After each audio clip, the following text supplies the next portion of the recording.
नमस्कार, मैं अरुण कुमार मिश्रा भाषा अध्ययन इंस्टीट्यूट में आपका स्वागत करता हूं। दोस्तों, आज हम असिस्टेंट प्रोफेसर विज्ञापन संख्या 51 के संदर्भ में जीएस का प्रश्न पत्र लेकर के आपके समक्ष उपस्थित हुए हैं। इसके पहले जो विज्ञापन संख्या 50 रहा, उसके प्रश्न पत्र की व्याख्या आज हम आपके समक्ष प्रस्तुत करेंगे और हमें उम्मीद है कि इसके प्रश्न पत्र और उसकी व्याख्या आपके आगामी जो प्रश्न पत्र होंगे उसमें सहायक होंगे। तो चलते हैं, देखते हैं कौन सा प्रश्न पत्र है। ये असिस्टेंट प्रोफेसर से 50 में एडवर्टीज नंबर 50 में जो है ये प्रश्न पत्र है, पहला प्रश्न पत्र। और इसमें जो पहला क्वेश्चन है कि प्राचीन भारत में विवाह के कितने प्रकार थे। प्राचीन विवाह में तो 8 प्रकार, इसका आंसर है 8 प्रकार। और विवाह के जो प्रकार हैं उसमें ब्रह्म विवाह, दैव विवाह, आर्ष विवाह, प्रजापति विवाह, गंधर्व विवाह, असुर विवाह, राक्षस विवाह, पैशाच विवाह। तो जिसमें ब्रह्म विवाह, आर्ष विवाह, प्रजापति विवाह उत्तम कोटि का विवाह माना जाता था, और जो असुर विवाह, राक्षस विवाह, पैशाच विवाह ये निम्न कोटि के विवाह के प्रकार माने गए हैं। प्रश्न पत्र संख्या 2 में आते हैं, किस भारतीय राष्ट्रवादी नेता ने दांडी मार्च की तुलना नेपोलियन की पेरिस यात्रा से की थी। तो इसका जो उत्तर है, इसका जो आंसर है वह सुभाष चंद्र बोस, जो कि बहुत ही कॉमन है। इसमें कुछ महत्वपूर्ण तथ्य आपको मिल सकते हैं कि जैसे महात्मा गांधी ने 12 मार्च 1930 को दांडी से अपनी यात्रा प्रारंभ की, अहमदाबाद से शुरू किया था, और 6 अप्रैल 1930 को दांडी में सांकेतिक रूप से नमक कानून भंग किया था। यहीं से सबने अवज्ञा आंदोलन का शुभारंभ माना जाता है। तो इसमें 2 क्वेश्चन आपको प्राप्त हो सकते हैं अगर आपको नहीं पता है तो। नेक्स्ट क्वेश्चन पे आते हैं, क्वेश्चन नंबर 3। निम्नलिखित में से कौन सा तत्व मोनाजाइट रेत में पाया जाता है। दोस्तों, मोनाजाइट रेत जो है वो केरला में पाया जाता है, और इसमें थोरियम की अधिकता होती है। थोरियम की अधिकता होती है, जिससे हमारे बहुत से परमाणु रिएक्टर जो है वो संचालित होते हैं। और भारत में केरल के तटीय क्षेत्र में बड़ी मात्रा में मोनाजाइट के भंडार पाए जाते हैं। मोनाजाइट लाल भूरे रंग का फास्फेट खनिज है। मोनाजाइट रेत में थोरियम के साथ साथ इसमें लेंथनम, ये लेंथनम लिखा है, लेंथनम और सीरियम भी पाया जाता है। तो ये भी आपके लिए इम्पोर्टेंट हो सकता है।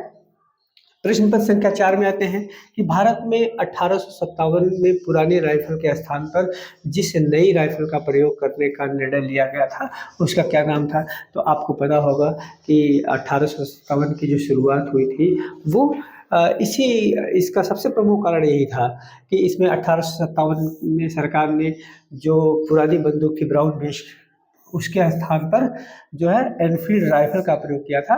और प्रशिक्षण इसका दमदम कलकत्ता में, अंबाला पंजाब और सियालकोट पंजाब में होता था। तो इसमें एक अफवाह फैल गई कि ये जो बंदूक थी ये दांत से खींची जाती थी, और इसमें जो है जो चर्बी लगी थी वो गाय और सुअर की थी, ऐसा अफवाह उड़ा, जिसके कारण जो है 1857 का विद्रोह जो है प्रारंभ हुआ। इसमें मंगल पांडे को जो है फांसी दी गई, और इसी के तहत। नेक्स्ट है प्रश्न पत्र संख्या 5, किस शासक के शासनकाल में राग दर्पण का फारसी में अनुवाद किया गया। तो प्रश्न में ही एक और जो है एक तथ्य है कि फारसी में, पहले तो राग दर्पण किस भाषा में है, फारसी में इसका अनुवाद किया गया। और फिरोज शाह तुगलक के शासनकाल में जो है राग दर्पण का फारसी भाषा में अनुवाद किया गया। अब इसके लेखक भी इम्पोर्टेंट हो सकता है। तो इसका लेखक है फकीरुल्लाह जो है राग दर्पण के लेखक है। राग दर्पण का मूल नाम मान कुतूहल था, इसका फारसी में अनुवाद जो है राग दर्पण के रूप में किया गया था, मान कुतूहल, जिसका संकलन ग्वालियर के राजा मानसिंह तोमर ने किया था। तो इसमें आपको 2-3 क्वेश्चन मिल गए, 2-3 तथ्य मिल गए, और ये आई होप ये इम्पोर्टेंट हो सकता है आपके लिए। प्रश्न संख्या 6 में आते हैं कि ब्रिटिश शासनकाल में किसने 2 खंडों में the economic history of India नामक पुस्तक लिखी थी। द इकोनॉमिक हिस्ट्री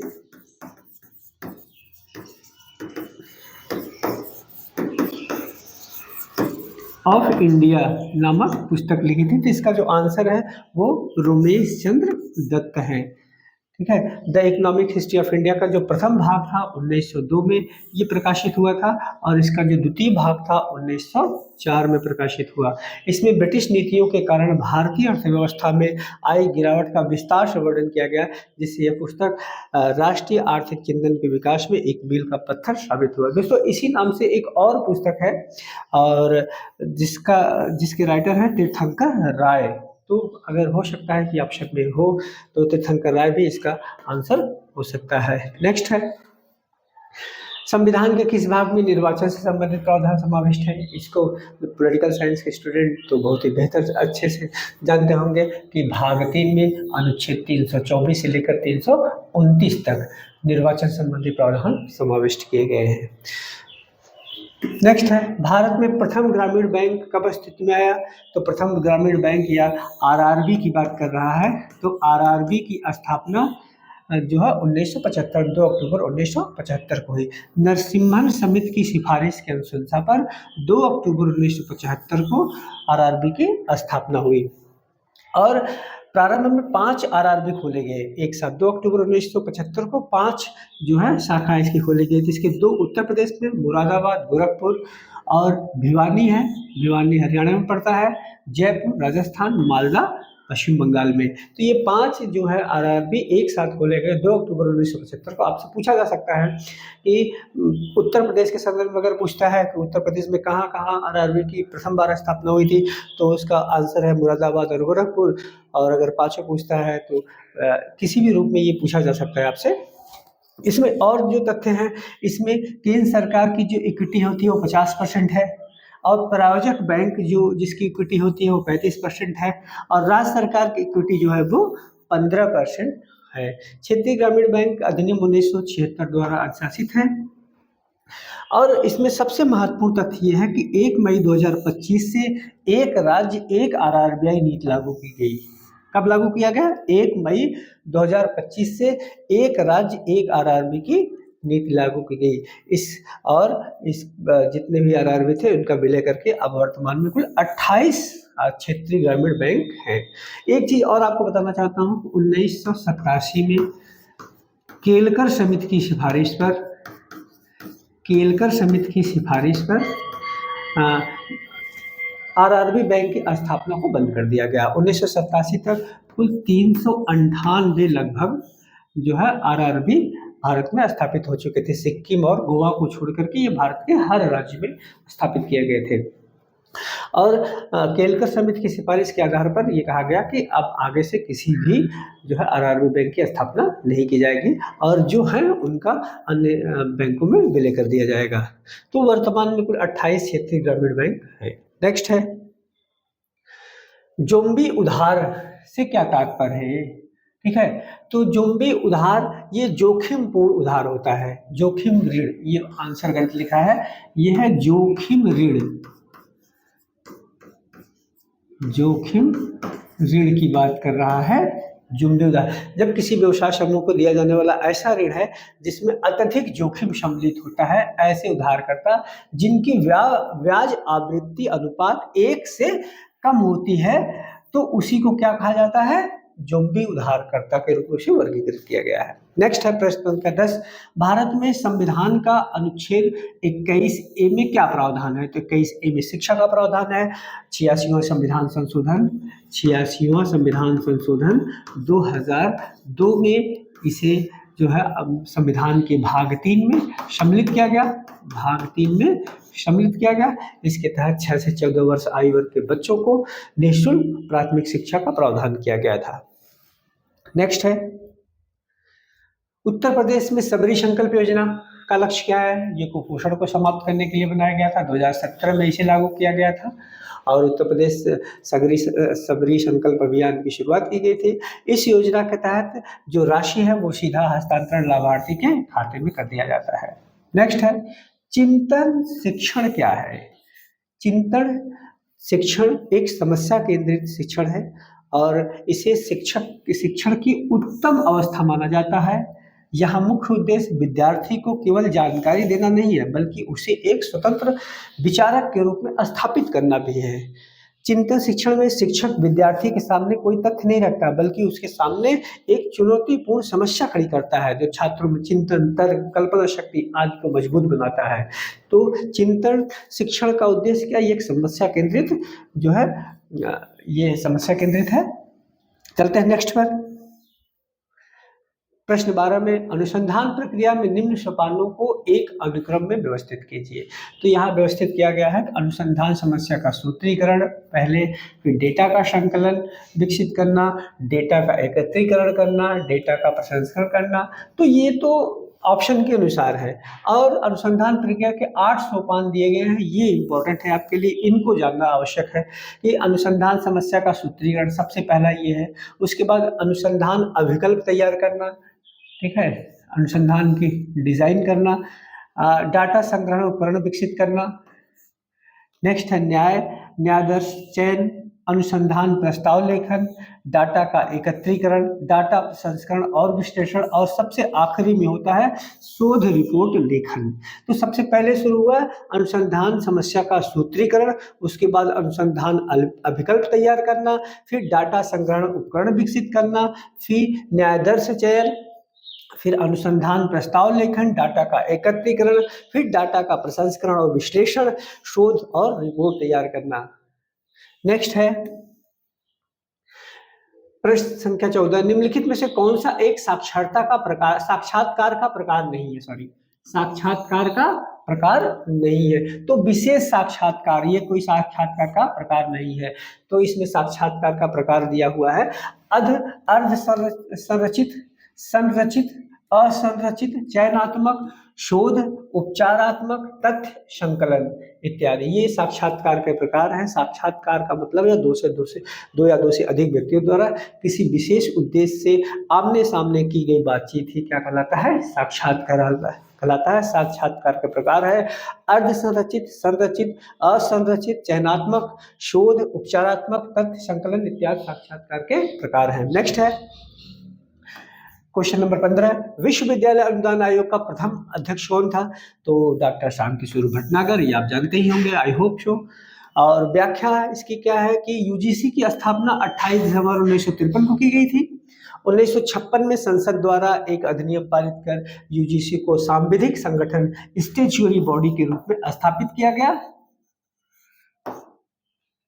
और वर्तमान में डॉक्टर विनीत जोशी इसके कार्यवाहक अध्यक्ष हैं। वर्तमान में डॉक्टर विनीत जोशी इसके कार्यवाहक अध्यक्ष हैं। नेक्स्ट है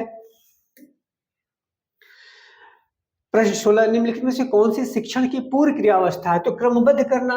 शिक्षण की पूर्व क्रियावस्था का तात्पर्य यह है कि एक शिक्षक जब कक्षा में जाता है तो जिन जिन तैयारियों को वो करके जाता है ताकि वो अच्छे से शिक्षण को वो विद्यार्थियों के समक्ष रख सके, और उसी को क्या कहा जाता है? क्रमबद्ध करना। तो पूर्व क्रियावस्था शिक्षण के चयन की प्रथम अवस्था है। इस अवस्था में अध्यापक शिक्षण नियोजन करता है, शिक्षण नीतियां, उद्देश्य का निर्धारण, अनुदेशन आदि को क्रमबद्ध करता है। इस अवस्था में वह सभी क्रियाएं आती है जो शिक्षक कक्ष में जाने से पूर्व करता है। इसमें अध्यापक अपने शिक्षण को सफल बनाने के लिए चिंतन करता है, अतः क्रमबद्ध करना शिक्षण पूर्व क्रिया की अवस्था है। नेक्स्ट है प्रश्न 17, सॉफ्टवेयर प्रोग्राम जिनका उपयोग वेब पृष्ठ को देखने में किया जाता है उसे क्या कहते हैं? उसे ब्राउजर कहते हैं। किसी वेब ब्राउजर में जब हम किसी भी वेबसाइट या वेब पेज का यूआरएल टाइप करते हैं तो वेब ब्राउजर उस यूआरएल को डोमेन नेम सिस्टम की मदद से आईपी एड्रेस में बदल देता है, ये सब तो आपको पता ही होगा, बदल देता है, तथा इंटरनेट सर्विस प्रोवाइडर के जरिए इसे वेबसाइट से हम जोड़ देते हैं। और सबसे पहले वेब ब्राउजर का विकास टिम बर्नर्स-ली द्वारा 1990 में किया गया था। इसमें ये इंपॉर्टेंट हो सकता है, बाकी तो आप जान ही रहे हैं, टिम बर्नर्स-ली द्वारा किया गया है। नेक्स्ट आते हैं क्वेश्चन पे, कंप्यूटर में जीपीयू का क्या अर्थ होता है? जीपीयू का अर्थ होता है ग्राफिक प्रोसेसिंग यूनिट। जीपीयू के मुख्य कार्यों में से एक कार्य सीपीयू के लोड को कम करना होता है, या सीपीयू के लोड को कम करता है। वस्तुतः सीपीयू का कार्य इमेज का रैंडम करना, जीपीयू का कार्य वस्तुतः जीपीयू का कार्य क्या होता है, इमेज को रेंडम करना। इमेज कंप्यूटर के स्क्रीन पर तेजी से डिस्प्ले होती है, इसमें पैरेलल प्रोसेसिंग तकनीक का प्रयोग होता है, इससे वीडियो और इमेज की गुणवत्ता बेहतर होती है। तो दोस्तों जो जीपीयू का कार्य है, जीपीयू मतलब ग्राफिक प्रोसेसिंग यूनिट का जो कार्य होता है, इसका मुख्य कार्य तो होता है इमेज को बेहतर बनाना, उसकी गुणवत्ता को बनाए रखना, और इसमें पैरेलल प्रोसेसिंग तकनीक का प्रयोग किया जाता है, और यह सीपीयू के लोड को भी कम करता है। ठीक है, नेक्स्ट आता है प्रश्न संख्या 19, एक वेब पेज को निम्नलिखित में से किसके द्वारा अभिकल्पित किया जाता है? तो HTML द्वारा। हाइपर टेक्स्ट मार्कअप लैंग्वेज एक इलेक्ट्रॉनिक पेज है, पेज पर दिखने वाला प्रत्येक पेज वेब पेज ही होता है। नेक्स्ट है प्रश्न 20, इंटरनेट संचार में कुकी का क्या उपयोग होता है? कुकी के बारे में आप जानते ही होंगे कि जैसे आप जो भी इंटरनेट पे सर्च करते हैं, तो जैसे ही आप किसी ब्राउज़र पर जो है क्लिक करते हैं, तो जो आप पहले जो सर्च किए रहते हैं वो उसके बारे में आ जाता है। तो यही कुकी है, पूरे सत्र के लिए सर्वर की ओर से प्रमाणीकृत जानकारी संग्रहित करना। वस्तुतः कुकी एक छोटी टेक्स्ट फाइल होती है जिसे कोई वेबसाइट आपके ब्राउज़र को तब भेजती है जब आप उस वेबसाइट पर जाते हैं। कुकी मदद से साइट उस पर आपके आने जाने की जानकारी को संग्रहित करती है, इससे दोबारा उस वेबसाइट पर जाना आसान हो जाता है, उसका उपयोग करना आसान हो जाता है। नेक्स्ट है प्रश्न 21, निम्नलिखित में से कौन सा एक पुरस्कार कंप्यूटर विज्ञान के क्षेत्र में दिया जाता है? तो वो है ट्यूरिंग पुरस्कार। इसे कंप्यूटर का नोबेल भी कहते हैं, इसे कंप्यूटर का नोबेल भी कहते हैं, का नोबेल पुरस्कार भी कहा जाता है। ठीक है, और 2024 में यह पुरस्कार एंड्रू बार्टो को और रिचर्ड एस सटन को दिया गया है। ये पूछा जा सकता है आपके एग्जाम के दृष्टि, ये महत्वपूर्ण हो सकता है कि 2024 में लेटेस्ट है, ये 2024 में जो दिया गया है एंड्रू बार्टो और रिचर्ड एस सटन को दिया गया है। कंप्यूटर और 2025 और 26 में अभी तक इसे प्रदान नहीं किया गया है। और एलन ट्यूरिंग के नाम से ये दिया जाता है, और एलन ट्यूरिंग को जो है इलेक्ट्रॉनिक कंप्यूटर का जन्मदाता भी कहा जाता है। ये क्वेश्चन यूपीपीसीएस एग्जाम में पूछा जा चुका है कि इलेक्ट्रॉनिक कंप्यूटर के जन्मदाता कौन है, तो एलन ट्यूरिंग को उसमें माना गया था। नेक्स्ट है पारिस्थितिकी तंत्र का अजैविक घटक क्या है? तो इसमें ह्यूमस है। तो ह्यूमस के बारे में आप जानते होंगे कि जीव जंतुओं तथा वनस्पतियों के जो सड़ गल करके जो है पृथ्वी की ऊपरी सतह पर इकट्ठा हो जाते हैं, वही ह्यूमस कहलाते हैं। ह्यूमस में जो है जो इसी को ह्यूमस के नाम से जानते हैं। और लेकिन अगर हम अजैविक घटक की बात करते हैं तो अजैविक घटक में जैसे वायु है, जल भी अजैविक घटक में आ जाता है, पर्वत पहाड़, ठीक है, पर्वत पहाड़ चट्टान, ये सब अजैविक घटक के अंतर्गत आते हैं। लेकिन ह्यूमस को भी अजैविक घटक के अंतर्गत ही रखा जाता है। ठीक है, नेक्स्ट है प्रश्न संख्या 23, निम्नलिखित तत्वों में से इको मार्क से संबंधित है? पर्यावरण के अनुकूल दिया गया उत्पाद। आप जानते होंगे कि इको मार्क की शुरुआत 1991 से जो है bureau of India standard BIS द्वारा किया गया। ठीक है, 1991 में इको मार्क, यह क्या होता है कि पर्यावरण के प्रति जो मैत्रीपूर्ण होते हैं उनको प्रदान किया जाता है। नेक्स्ट है प्रश्न संख्या 24, 1972 में मानव पर्यावरण पर आयोजित स्टॉकहोम कॉन्फ्रेंस, स्टॉकहोम आपको पता ही होगा ये स्वीडन में पड़ता है। ठीक है, 1972 में कॉन्फ्रेंस हुआ, इसके संदर्भ में इसमें 26 सिद्धांतों का सूत्रीकरण किया गया। इस सम्मेलन में 114 देशों ने पहली बार एक ही पृथ्वी, ओनली वन अर्थ का सिद्धांत स्वीकार किया। ये पूछा जाता है, आपसे पूछा गया है क्वेश्चन कि ओनली वन अर्थ का सिद्धांत किस सम्मेलन में दिया गया, तो वो स्टॉकहोम सम्मेलन में दिया गया। और इसके तहत यूरोप की स्थापना 1972 में यूरोप की स्थापना हुई इसी के तहत, और 5 जून को विश्व पर्यावरण दिवस मनाने का जो मतलब संकल्प पारित किया गया वो इसी के तहत पारित किया गया। इसी के तहत भारत में पर्यावरण संरक्षण अधिनियम 1986 के निर्माण के लिए आधार तैयार हुआ। तो इसमें काफी महत्वपूर्ण तथ्य है, आप नोट कर सकते हैं। नेक्स्ट है प्रश्न संख्या 25, ग्रीन हाउस इफेक्ट का मुख्य कारण क्या होता है? तो सबसे प्रमुख कारण CO2 होता है, आपको पता होगा। अगर CO2 के बाद देखा जाए तो मीथेन होता है, मीथेन इसका प्रमुख कारण है। मीथेन के बाद अगर देखा जाए तो नाइट्रस ऑक्साइड होता है, नाइट्रस ऑक्साइड इस, और उसके बाद जलवाष्प है। हालांकि जलवाष्प जो है वो CO2 के बाद दूसरा सबसे प्रमुख कारण माना जाता है। अगर ऑप्शन में है तो दूसरा सबसे प्रमुख कारण जलवाष्प को ही माना जाता है, और CO2 प्रथम कारण है जो है ग्रीन हाउस इफेक्ट का। तो ग्रीन हाउस इफेक्ट में क्या होता है कि ये जो गैसेज हैं ये पृथ्वी के ऊपर एक परत बना लेती हैं, जिससे जो पराबैंगनी किरणें हैं वो वापस अंतरिक्ष में नहीं जा पाती हैं और हमारा वायुमंडल गर्म हो जाता है। इसी को क्या कहा जाता है कि ग्रीन हाउस इफेक्ट। नेक्स्ट है और अंतिम है कि पृथ्वी तल के नीचे पिघली चट्टान को क्या कहते हैं? तो इसे लावा कहते हैं। आपको पता ही होगा कि लावा पृथ्वी के भीतर की वह पिघली हुई चट्टान या मैग्मा है जो ज्वालामुखी विस्फोट या दरारों के माध्यम से सतह पर बहकर निकलती है। इसका तापमान आमतौर पर 700 डिग्री सेंटीग्रेड से 1200 डिग्री सेंटीग्रेड तक होता है। आग्नेय चट्टानों के रूप में यह जम जाती है, जब तक यह जमीन के अंदर होती तब तक इसे लावा कहते हैं। तो दोस्तों हम लेके आए थे आपको विज्ञापन संख्या 50 का जो क्वेश्चन पेपर था उसकी व्याख्या, और आगे हम ऐसे ही GS के प्रश्नों को लेकर के जो है आपके समक्ष उपस्थित होते रहेंगे। तब तक के लिए धन्यवाद।